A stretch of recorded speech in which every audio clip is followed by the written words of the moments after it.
What would you do if you lived in the middle of nowhere and heard a knock on your door at 3 a.m.? Can unknown entities take control of your body? Would you accept a voyage through our solar system? Today, we test the believability of the UFO abduction of Yoshihiro Fujiwara.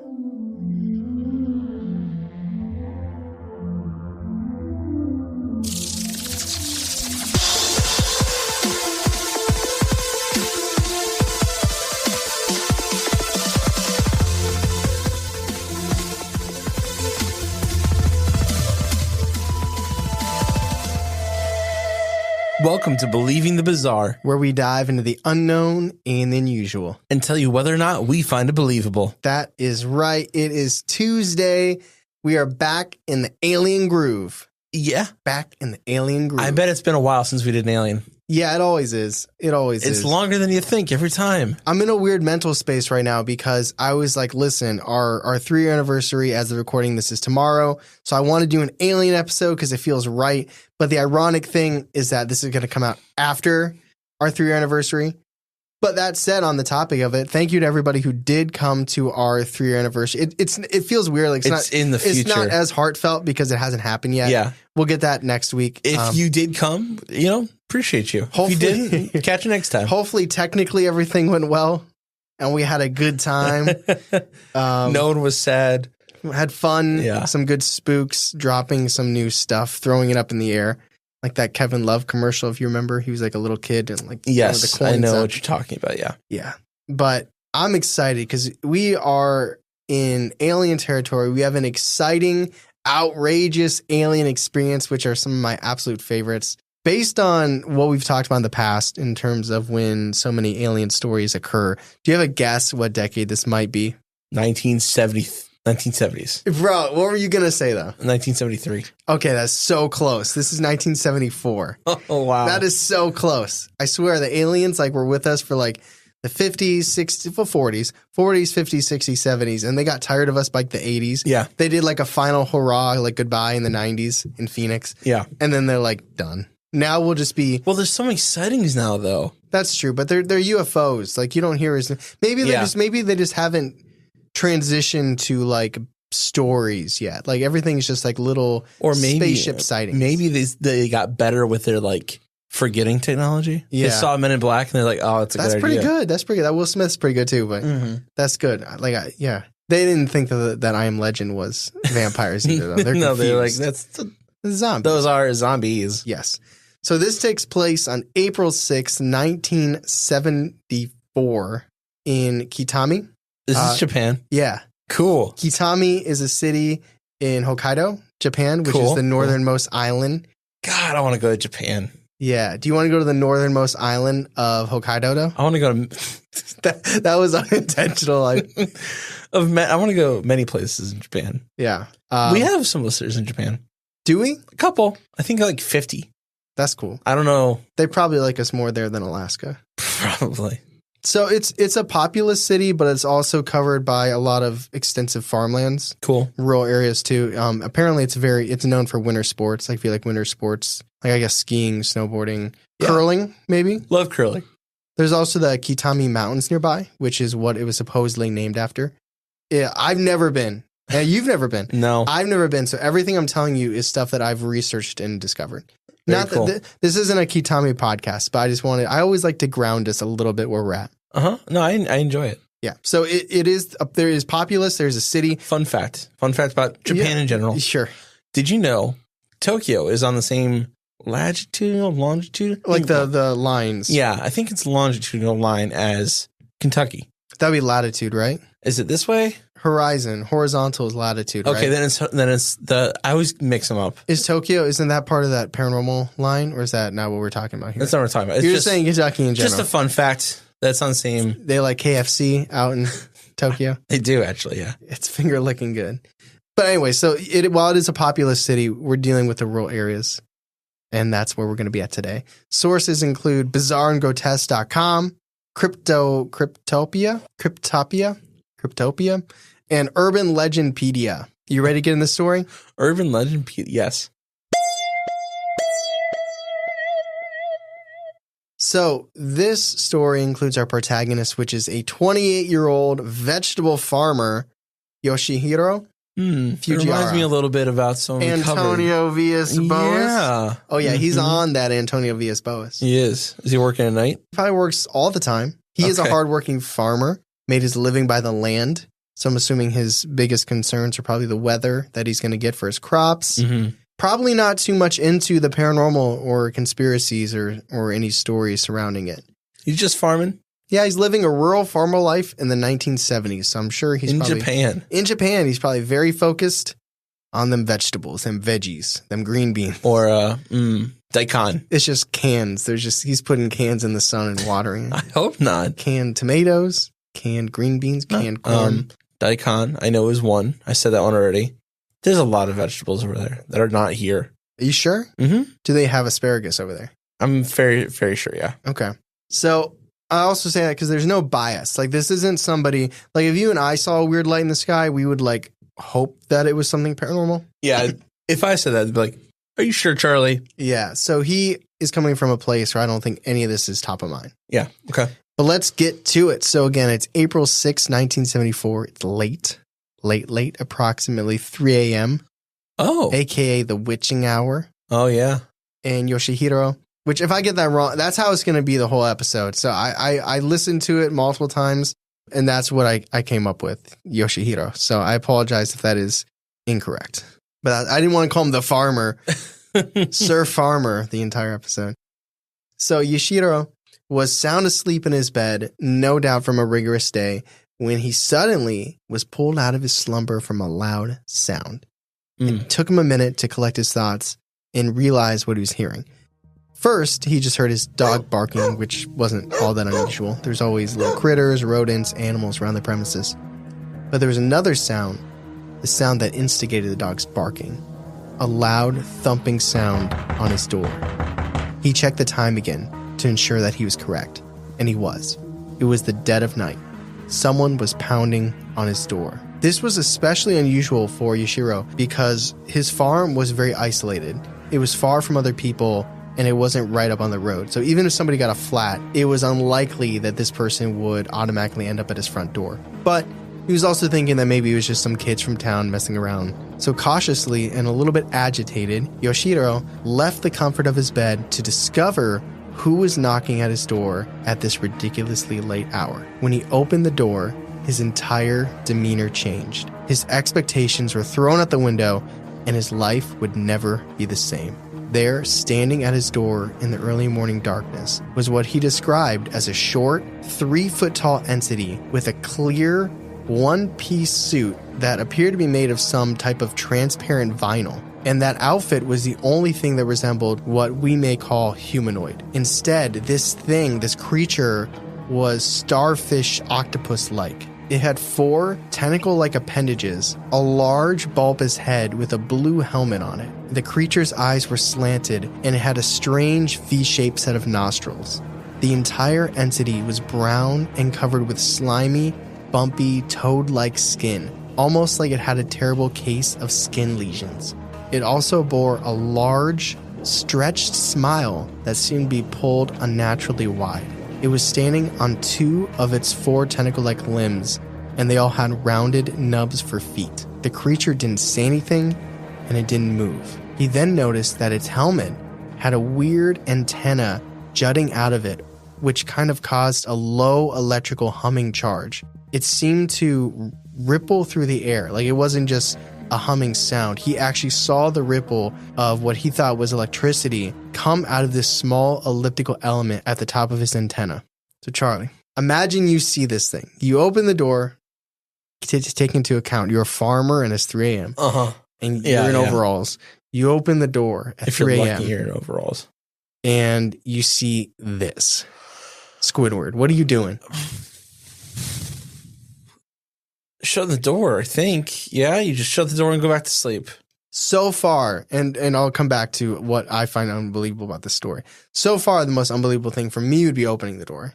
There's no way. Oh, yeah, But no this is way. the 70s. I think things are It's different. true.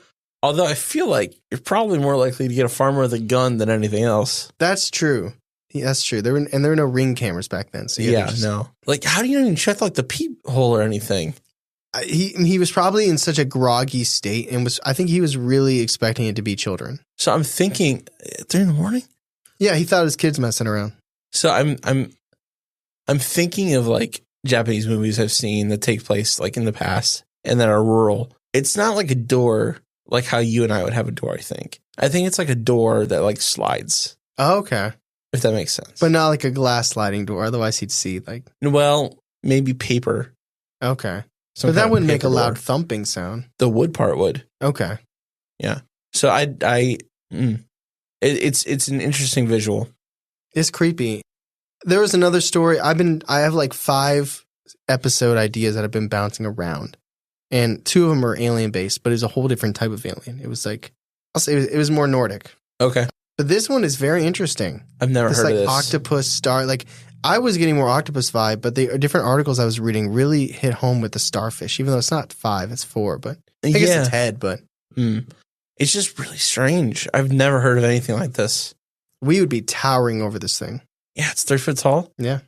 Yeah. The one time in my life. We just throw them in a locker. And yet I'd still be petrified. How would you feel in this scenario? You'd be scared, right? Speaking of being petrified. So naturally, the farmer was startled, and they just had this weird stare off for a few moments. Yeah. I don't know if the creature was afraid of him, Yoshihiro, but he was afraid of it, and they were just kind of like, it's just like so jarring. Your body goes into shock. Out of anything in the world he was expecting to see, it was not this.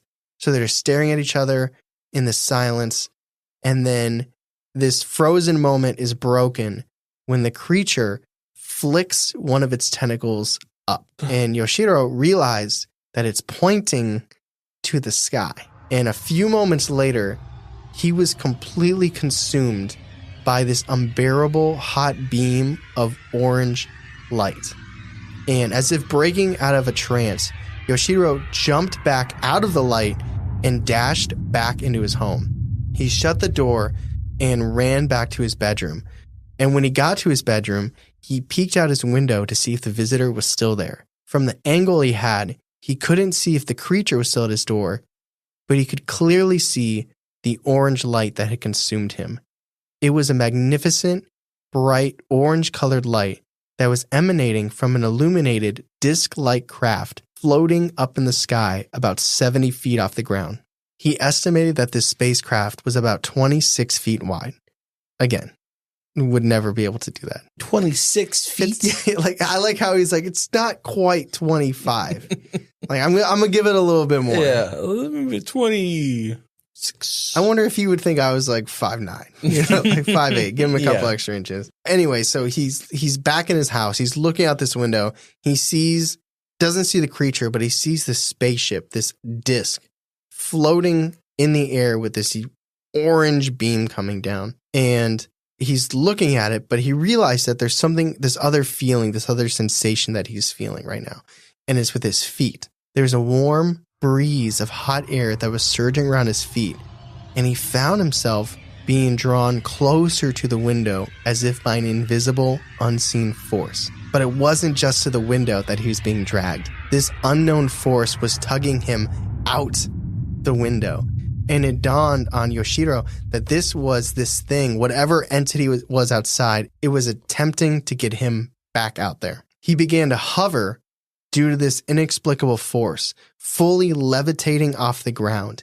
It pulled him through his window despite all of his fighting against it. And once he was outside, he was drawn faster and faster towards the floating disc. At first, he was picking up so much speed that he feared that he was going to collide with the spaceship, and he actually braced for impact. But he didn't collide. Instead, he seemingly went through the craft and was dumped on the floor inside. In his mind, it was almost like this craft absorbed him. Once he was inside, he did his best to assess the surroundings. He noticed the room he was in was very long and skinny and blue in color. He acknowledged that there were these strange lamp-like attachments on the walls and a few air vents. There were some scribbles on the wall, which he thought for a minute looked almost vaguely Japanese, but he couldn't decipher them.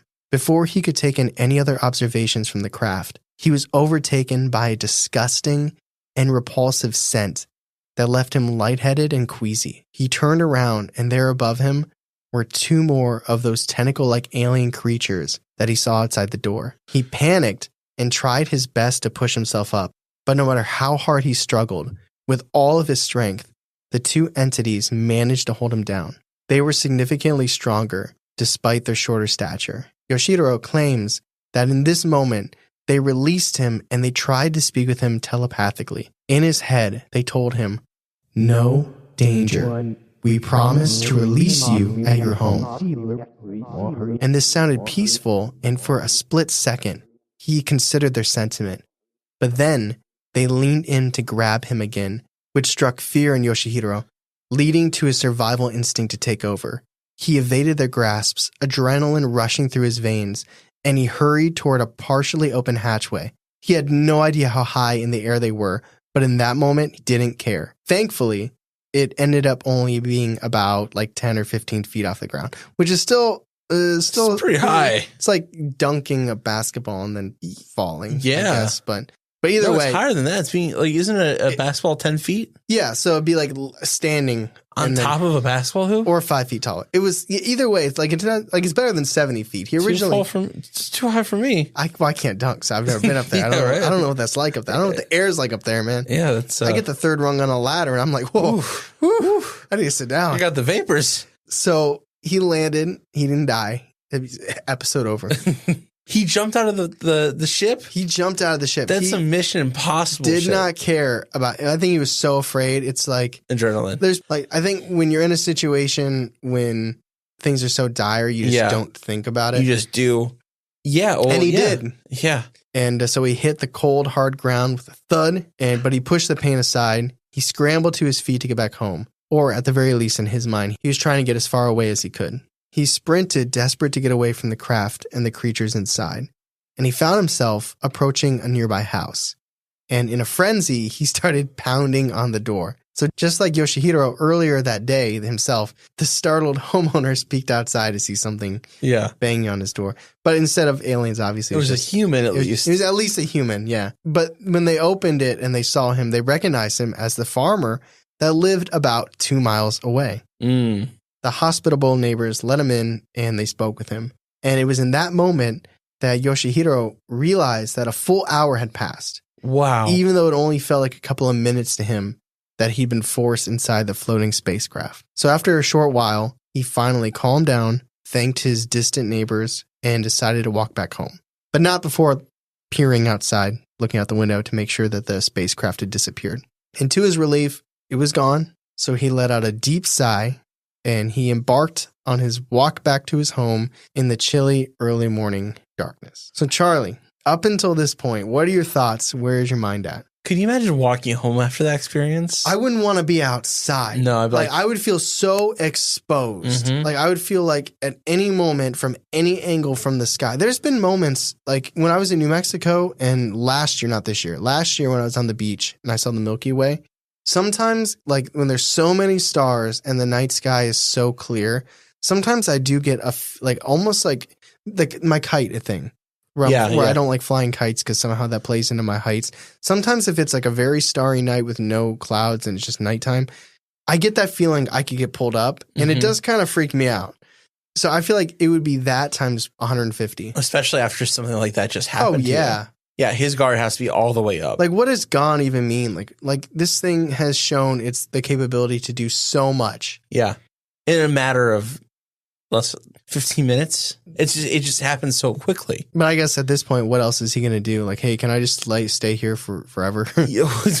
Call a taxi, he needs a work from home job. Yeah. He needs to train his vegetables to fight for him. Well, he's got to get back to the house and be like, where were you? To the dog. Yeah. Because the dog is like, I did not have your back. My bad. In that situation. Stop feeding me peas. You know what he needs to do to his farm? Remember that Rambo movie we watched, The Last Blood? Oh, yeah, He needs to do that to his farm. Be ready. Does. Ready for them to come back. Yeah. So there's more to the story. There's more to this, and we're going to get to it right now. Hey there, campers. My name's Kimmy. And my name's Ryan. We've noticed you stumbled upon our mystical campfire, so that means there's a solid chance you have some questions. Like, why am I here? What's going on? And why are there cryptid and folklore creatures everywhere? And should I be worried about the Mothman dressed as a camp counselor swooping down to steal my s'mores? well, you've stumbled upon the Alluring Campgrounds. Alluring is a folklore podcast where every episode we dive into the history and lore of different creatures and cryptids you see wandering around these campgrounds. And during each episode, we discuss the sightings, encounters, poems, history, fun, facts, and pop culture focused on our campfire topic that week. We hope through shared experience we can learn and make light about all the unknown corners of the universe. So come take a seat around the campfire, make yourself at home, and listen to Alluring Today anywhere podcasts are heard. Or watch videos on YouTube, or even go to our website, alluring.com. That's ALOREING.com.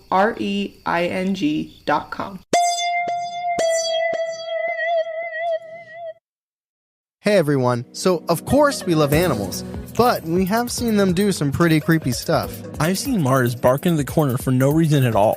Yeah, and my cat's food, for whatever reason, quickly seems to disappear every day. So if you're like us and love both pets and the paranormal, we've got a new podcast for you. We Shits You Not is a veterinary comedy and paranormal podcast. Literally the best of both worlds for animal lovers and paranormal fanatics. While the veterinary world can understandably become a bit dark, hosts Brenda and Destiny do a fantastic job of keeping this podcast light, fun, and yet spooky for the veterinary community. Plus, just like this podcast, they want to hear your personal paranormal stories involving your pets. Yeah, they read listener submitted tales every week. Do you get it, Tyler? It's tales. Yeah. Like a dog. Yeah, thank you.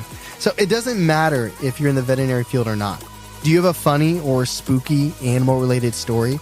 Email them at stories@weshityounot.com. And make sure to tune into the We Shit You Not podcast every week for some spooks and laughs. Available on Apple Podcasts, Google Podcasts, Spotify, and Amazon Music. All right, so the next night, Yoshihiro naturally had difficulty sleeping, as I think we all would, right? I think we all would have a little trouble getting some shut-eye. Yeah. So it was late, and he was sitting around with his mind drifting back to those tentacle creatures, when out of nowhere, he felt a deep, stabbing sensation in his head. And the sharp pain went from his ears all the way down to his fingertips.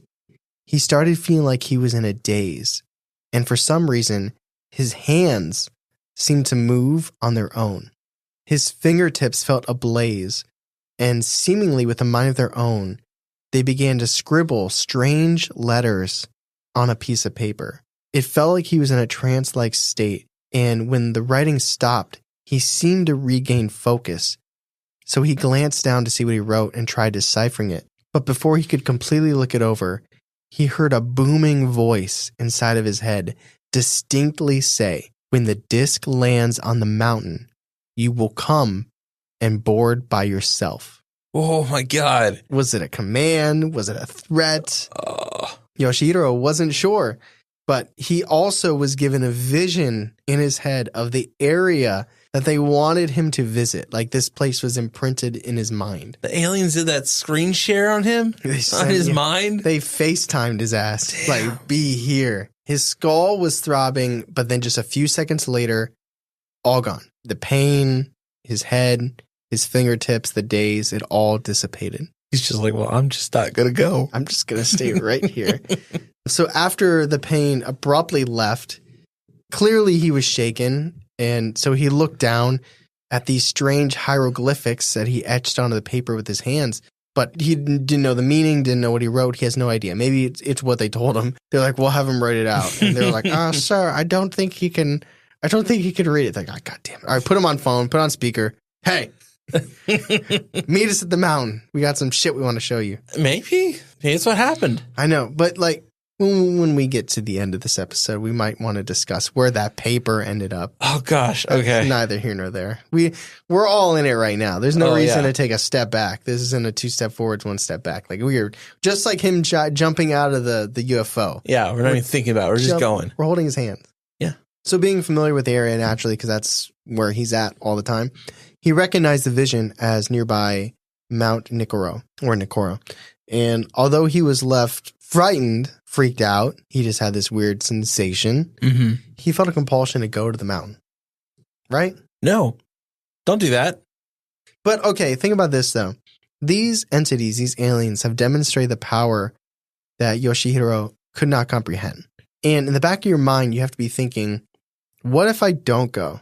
Like, they've already pulled him out of his house, took him up in his spacecraft, made his hands burn, took over his body. Like, at this point, I feel like they can do whatever they want to you. Like, why piss him off? Oh, man. I would not go. Would you go? I think I would be so afraid of what if I didn't. I'm not saying I would go, but I would be terrified of pissing them off and thinking what they do to me. I understand that point. But I don't know if I could. You don't think you'd go? No.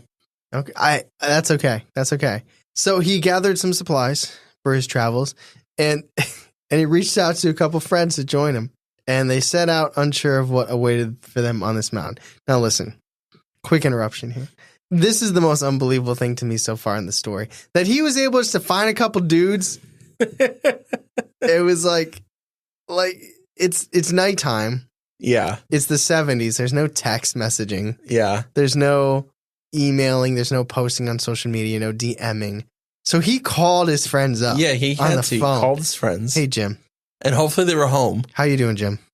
No, sorry. Hey, Betty. Can you put Jim on the phone? Yeah. He's with the kid. Can you call him? No, you can come to the phone. All right, thank you. Hey, how'd the kids go? Cool. So, are you free tonight? Yeah, no, I was just thinking, oh, you're watching the game? Is it almost over? 9th inning? Cool, yeah. So, like, what if you want to go on a little trip? The mountain? A trip? Yeah. For what? So, I was thinking maybe we could go see some aliens. Does that sound cool? I guess I'm in. Yeah, call Bobby too. I don't got his number. Do you got Bobby's number? I don't have a phone to save it for me, so I have to memorize his phone number. Like, it's a yes and. Like, yeah, I guess I'm going. And then they both went. Yeah, they both went. They were like, cool, bro. I guess so. So Yoshihiro and his friends climbed the mountain, and it might as well be you and me with him in this story. Because once he got almost to the top, remember, they were like, come alone. Yeah. So he was like, all right, bye, guys. And they were like, what? He was like, yeah, I'm going to go to the top. Y'all can. He's like, actually, I don't give a what you guys do. But thanks for carrying my stuff. He probably needed a ride. Oh, my God. He probably invited Jim. Yeah. And then Jim invited Bobby. Yeah. And he was like, oh, Bobby's here. Cool. Yeah. Cool. It's always Bobby. It's fine. He probably just needed a ride. They didn't have Uber back then. No. And then they were like, yeah, we're not going to go anymore? Yeah. Okay. I'd be pissed. Yeah, me too. I mean, maybe I'd be relieved. Maybe there was a lot of fear there. Imagine, it's like a 30-minute car ride, according to Google Maps. Yeah. If he lived he's probably closer. He probably doesn't live in the heart because it's a city. But even if it's a 15-minute drive, just like Jim knows, but Bobby doesn't know. He's like, what are we doing, guys? I brought cards. You guys know solitaire? That's a one person. It is. If Bobby doesn't know. No, Bobby's just... He's like, Jim. He's just enjoying the ride. Tell him, Jim. What do you know about orange lights? So they left. They pieced. And so he reached the designated area. And like clockwork, Yoshihiro was greeted by the same orange illuminating flying saucer. But this time, he threw caution to the wind. And he boarded without a fight. Wow. Once aboard, the aliens treated Yoshihiro to an amazing flight through space. They took him around the moon and the earth, not once, twice. Just want to take him on a cruise date? Road tripping. That's it. Yeah, they took him in the aircraft, and they went around the moon, then they went around Earth, and then they went around the moon. No. And then they went around Earth. No, that's actually not what happened.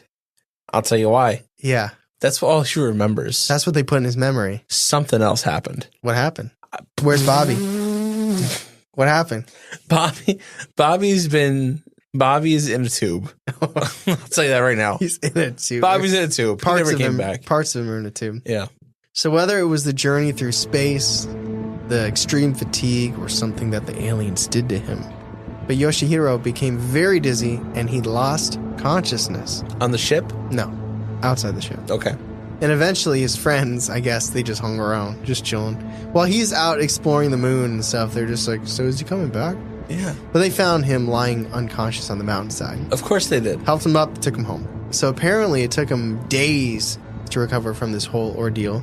From just flying around the moon a couple times. Well, yes. I mean, I think the hike was a lot. Even scientifically, I feel like if you were unprepared and shot out into space and came back, like I don't know. It's not a spaceship. It's not a ship from aliens. But you're still dealing with the pressure. I don't know. Like, I don't know. I'm trying to make this work here. All right. Like Okay. I feel like I was watching a video of astronauts trying to remember how to walk and do things. Yeah. Oh, it was a really funny video. It was this astronaut on TV, on camera, and he was holding a water bottle. Oh, And he just dropped it I know what you're talking about. because he was expecting it to go up, and Yeah. he looks up for it, and it's not there anymore. Either that really happened, or he's a really good actor. I don't know, If you're in man. conspiracy land, he was kind of holding it out there, like, "Oh, watch this. This is gonna be funny." Well, I think you get used to it. Yeah. But anyway, so he comes back. He's groggy. He's just probably laying in bed. The plants are done.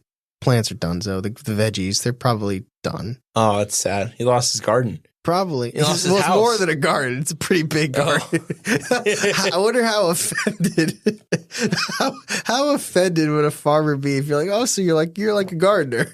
You like garden, right? I mean, to what degree am I wrong? You know, like What is the line between gardener and farmer? I guess if there's no cattle, although some gardeners are like, oh, my cattle are those tomato worms. yeah, for And deer. like a yardage, you know, like There's probably some line between. to some degree, I am correct. No, I'm not disagreeing with you. But he discovered that he had psychic abilities. What? Yeah, he found that he was not only able to communicate with the alien beings that pursued him, but he could also display telekinetic skills where he could bend small pieces of metal with his mind, I feel like we're jumping the shark a little bit. like spoons. Yeah.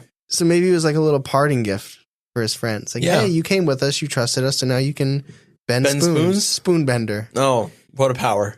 And you can't talk to anyone else telepathically except us. And we're gonna check in all the time. It's abusive. It's like you really can't ever drop your phone. We're kind of like that in the society anyway. So he was just ahead of the game. Yeah. So according to Yoshihiro, on April 13th, so the first experience was at the 6th. So we're not even 2 weeks later. Like, Yeah. It's like 5 days later or whatever. That's not true. It's 6. No, it is. No, it's 7. 7 days. It is a week later. It's a week later, okay? Shut the fuck up. So just a few days later, he was telepathically invited. They're sending texts Yeah. telepathically on another trip. They're like, hey, if you liked the moon, the whole vibe of this episode has changed in my mind. It's pretty weird. Yeah. They're like, if you like the moon, you gotta come with us. He's like, can I bring Bobby? They're like, oh, sure. He's like, all right. I'll leave Bobby at home. So they're like sending text messages like with their feet up on the bed. They're like, you up? Like, and he's like, I guess. Yeah. Come on. We'll get you something better this time. Like, all right. All right. So Yoshihiro entered the orange lighted spaceship again. And this time they flew at intense speeds and found themselves in the middle of the solar system. Oh. He saw an enormous, stormy planet in front of him, which he discerned they must have taken him right by Jupiter. I was going to say Jupiter. So after visiting Jupiter and Yeah. probably going to the gift shop, the what is it called? Not a gift shop, the welcome center. I love welcome centers. Jupiter's Welcome Center. The amount of shopping anywhere. The amount of shopping that I enjoy in life with Yeah. I love hiking. I like hiking aesthetic, and I like shopping. So welcome centers for me, Man, I'm in heaven. Jupiter's Welcome Center. It's got to be pretty good size, It's too. gonna be sick. It's right in that eye. Well, I hope not. That's a In the storm. right, it's the eye of the eye. Okay. So it's like Yeah, it's got to be pretty big, though, because Jupiter, that's like the biggest planet. I just want to. I don't spend a lot of money. I just want to get a pin. I want a Jupiter pin there. Oh, gosh. Just like a little pin that you can put on. See, a little pin in Jupiter, though, is the size of the Earth. So, I don't have anything to put it on. I need a bigger. I guess I gotta buy a Put new it on book the Earth. bag. Gotta buy a new book bag now. I do love welcome centers. I would like a vinyl from the Jupiter Center. Okay. Yeah. I'll look. But anyway, so they visited Jupiter. They had a good time. They hung out. And then they kept going, and he's looking around. And were they from Jupiter? They didn't say. Okay. They were they're just traveling around. I don't know. But they ended up on one of Saturn's moons. Cool. And they barked. They put it in park. And one of the tentacly alien creatures departed from the spacecraft just momentarily and came back, and it extended its tentacled arm, reached out, and it handed a little rock to Yoshihiro. Like, wow. Little souvenir. You wouldn't be excited about a Saturn moon rock? Yes. You would be. I guess so. You would be. I would be. And that was the end of the trip. And that was the last time that Yoshihiro managed to travel through space. Huh. However, he claimed to have continuous dialogue with these beings telepathically. Uh-huh. And in fact, he believed that these powers grew, and he began to refer to himself as the spokesperson for the, quote, Summon Call Space Union, unquote. Okay. He was also quoted as saying, quote, so he was their union rep. Yeah. For Earth. Yeah. Maybe that's what they were just trying to find someone, right? Yeah. It's a hard job, you know. It's a thankless job. Organize meetings and stuff. It gets more intense than that. Yeah. Quote, he also said, I can teleport to a star 250 million light years away in 5 minutes. My role is delaying natural disasters such as earthquakes and volcanic eruptions. Unquote. He also claimed that he had direct access to no less than 3 UFOs at any time. Is this man still with us? I didn't see, actually. It's the 70s. So, yeah, okay. That just because he was young. You know, yeah. He was born in either the late 40s or the early 50s. Well, I was wondering. And so if he's not alive anymore, right? I wonder if he's the reason why Yellowstone hasn't. No. If he's not alive anymore, the Japanese tsunami. Oh, imagine if he passed.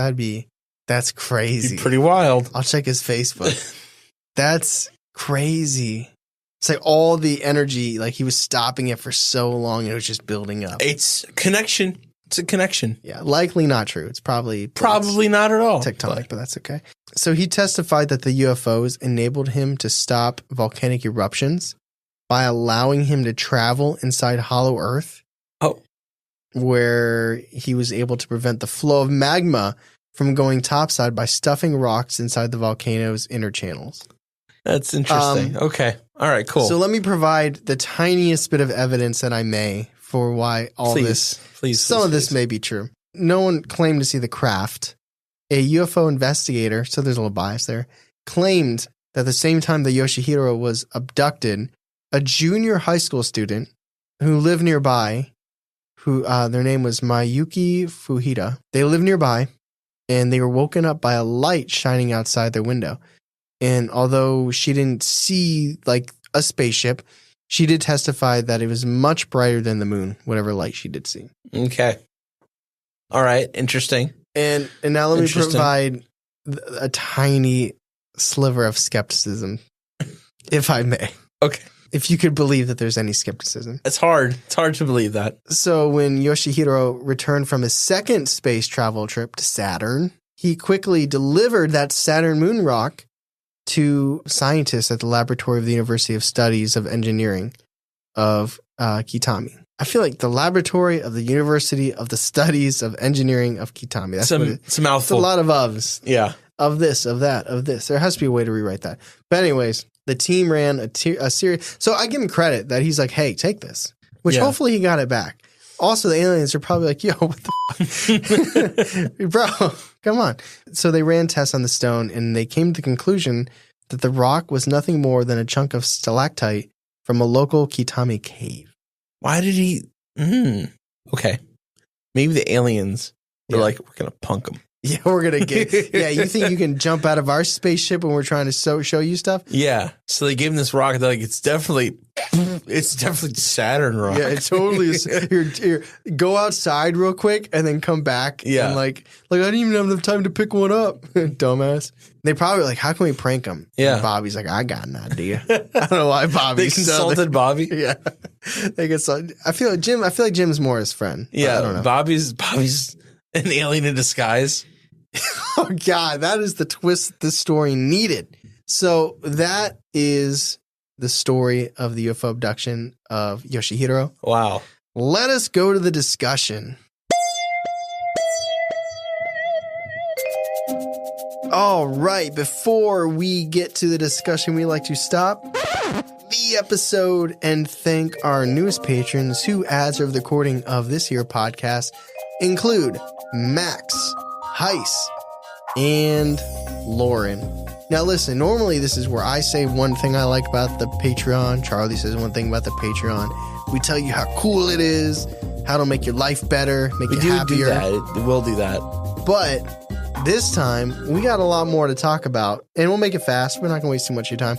But we did just drop an entirely new tier. That is correct. Now, I have the benefit of having everything written out in front of me, and Charlie Thank God. does not. So I'm going to just say it, Charlie, and I'll let you bounce. I'll agree. It's true. That does exist. So we're not even talking about the new tier right now. Let's talk about the new content that got added to the other tiers, right? Oh, so the stuff that anyone has access to at lower. Well, people have access to this who are not in the newest tier. That's true. We have horror movie reviews. Some will be just by me. Some will be by me and Ben. Producer Ben got very excited about that. I am not part of that. Probably none of that will be Charlie. Thank God. Voicemail clips. Charlie and I got a phone number together. Yeah, you can voicemail. call it. This is going to be a segment. We'll get prompts. Yeah. This will be prompted like, hey, call us and leave us a voicemail about this. And we'll listen to it in the segment and respond to it. It'll be fun. Yeah, I think it's a Maple Heights number. Something like that. Yeah. And we also are doing a mailbag Q&A segment, which is literally we'll make a post and y'all can ask us anything. Mail's here.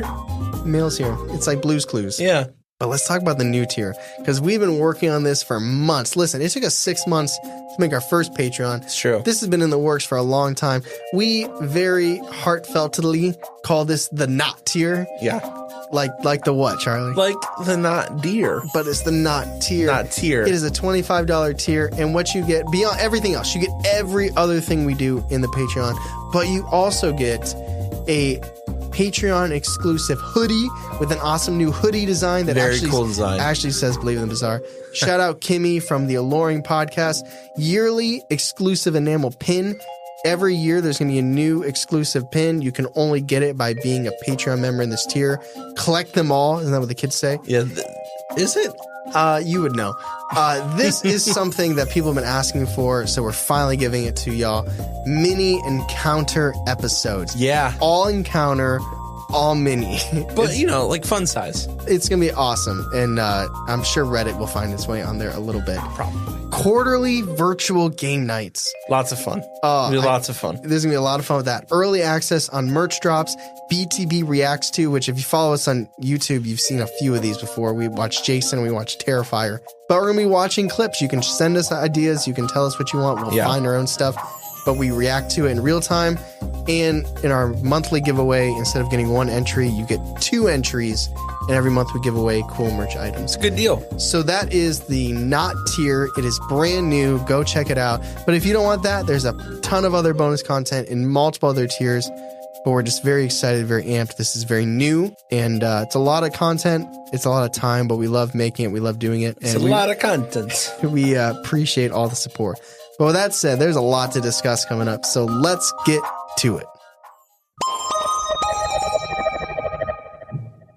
All right, so I don't think this is an all real, all fake thing, if you know what I mean. Yes, I do know what you mean. And I'm glad you said it because it was the exact same. It's a big part of why it's on the podcast because it wasn't super short. But I had the same exact feeling where you were like, it jumped the shark. Yeah. Now, if the story would have ended after his first trip. Oh, for sure. The moon, and it still would have been a BTB episode, I think. But it would have been like, oh, I'm going to have to drag this out a little bit. But like, when it added this other stuff and the Saturn and the Jupiter, he can bend spoons. Yeah, but here's the thing. It makes it way less believable for me. Yes. But I think you're right. It's not an all or nothing.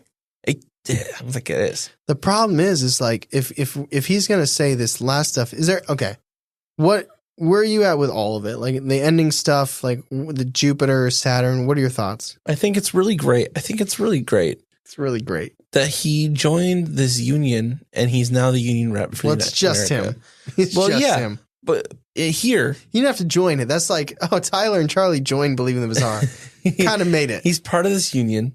and he's just really living it up. He's 100% part of he's the union. getting to see different places, and I'm just really happy for him. Yeah, but do you think it's real? No, not even a little bit. But if that's not real, then what makes I think why he did see aliens. Why should we believe the first part? Okay. I'm thinking about this. I think we should believe the first part because I think that really messed him up. So he was a believable person until they took him on the ship the first time, and then they played Yahtzee with his internals. Yeah. And now I think they messed up his brain. I think if he was really abducted, I think he might have really escaped the first time. And then he didn't get a second trip or whatever. Or he didn't get to take a trip. That's not what happened. Maybe momentarily. You think they gave him that memory? Yeah. That's nice of them. I think they got in there and they did some operations. Mm. And they made them think that they were friends or whatever. But these toxic plastered, relationship. smiled starfish aliens are not cool with Americans. Are not cool with people in general. I think we are nothing but playthings. Or study. No, I think playthings at this point. Mm. If he didn't claim to have powers, and he couldn't bend spoons, but everything else was what, like, he went to the moon, he went to Jupiter, Saturn. Would you like how much of why you don't believe it is this traveling? I forgot about the powers. Him being able to bend spoons. I forgot about the wow. So you were anti. Yeah. You were like, this is not real, without even thinking. Didn't even think about the spoon power. Yeah. Okay. I was like, I can bend a spoon. I got 2 hands. I got 2. I don't got dumb tentacles. No, I forgot about that entirely. So I to me, these fond memories of the aliens is the lore. Okay, so it's not that you don't think they could actually take him to Jupiter. Your belief system with aliens is that they're not going to take us on a fun ride. Not for funsies, without wanting something. There's no equivalent exchange there, you know? Yeah. There's no, you get this, I get that. Now, if they perform these, whatever they need to perform on him, and they get something out of it, then maybe, sure. It's like, have you ever heard, like, if you're telling a lie, like, people who tell lies tend to be overly detailed. Like, if somebody, like if a guy is supposed to go grocery shopping, but he goes over to his friend's house and drinks, and they're like, oh, where'd you go?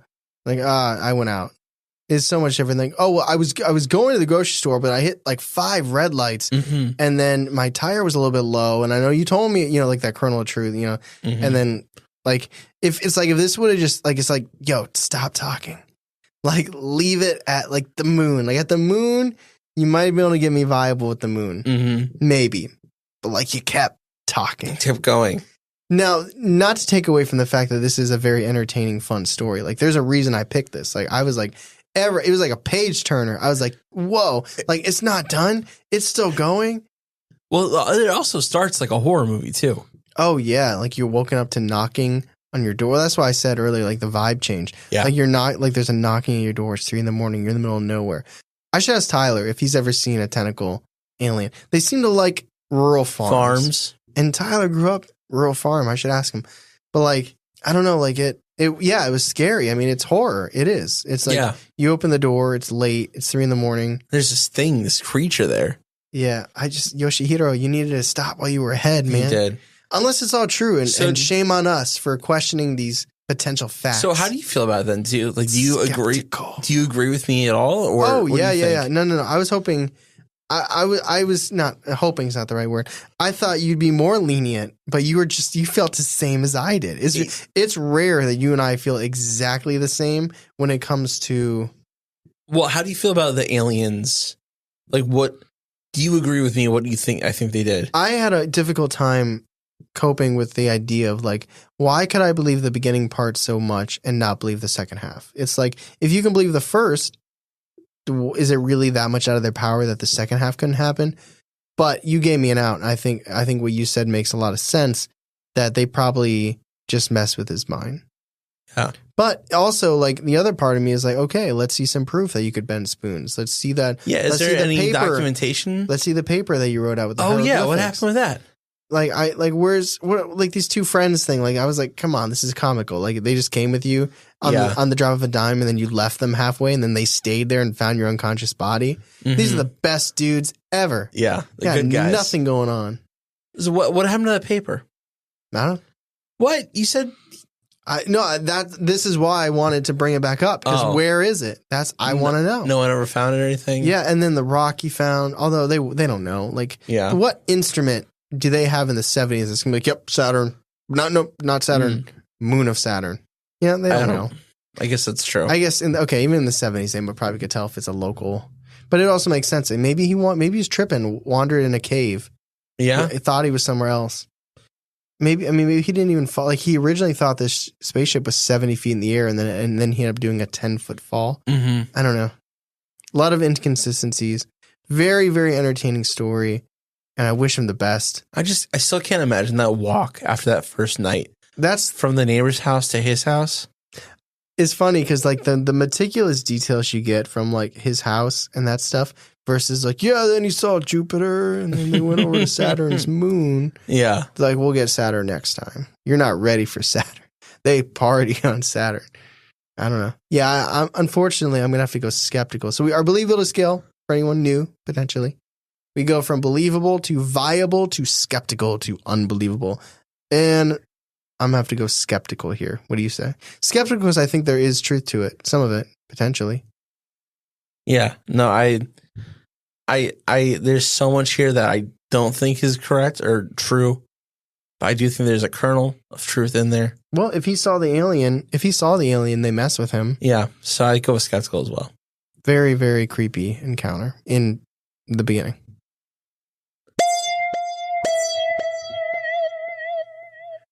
So that is our episode. I hope you enjoyed it. It definitely brought me back to Antonio Villas-Boas a little bit. Oh, yeah. There's vibes. There's vibes. And that's actually one of my favorite episodes we've ever done. And it makes me a little sad that it's not a t-shirt yet. But maybe next year that'll be my episode series design. Although Antonio Villas-Boas, I think, got a better deal than this guy.